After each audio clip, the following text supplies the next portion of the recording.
গঙ্গারামপুর তাঁত শিল্প আমাদের জেলায় তাঁত শিল্প ছিল একটা কুটির শিল্প হিসাবে প্রসিদ্ধ জেলা ছিল হচ্ছে দক্ষিণ দিনাজপুর। সেই জেলায় তাঁত শিল্প তো একদম মৃত শেষ, আর তাঁত শিল্প বাঁচার কিছু আশাই নেই।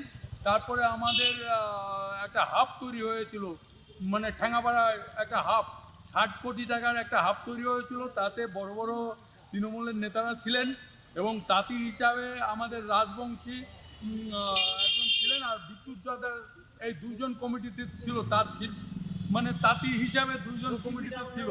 আর বাকি যারা ছিল তারা হচ্ছে সব আদার্স, বাইরের লোক। দুইজন তাঁতি ছিল, আর তাঁতির মধ্যে একজন জর্দার, একজন হচ্ছে রাজবংশী। মানে সেখানে কি বঞ্চিত করা হচ্ছে তাঁতিদেরকে? সেই হাফের কোনো রকম কাজ হয় নাই, এবং হাফের তন্তুশ্রীর থেকে যেসব কাপড়ের অর্ডার দেওয়া হলো সেগুলোও ঠিক মতন নেওয়া হলো না। এখনও প্রচুর তাঁতি বাড়িতে ওই তন্তুশ্রীর যে অর্ডারই কাপড় প্রচুর পড়ে আছে। সেই সব তাঁতিরা এখন টোটো চালাচ্ছে, কেউ রিক্সা চালাচ্ছে, কেউ জুট মিলে লেবারগিরি করতেছে, গঙ্গারামপুর জুট মিলে লেবারগিরি করতেছে। তাদের অবস্থা খুবই শোচনীয়, মানে আমাদের তাঁতিদের অবস্থাই খুবই শোচনীয়।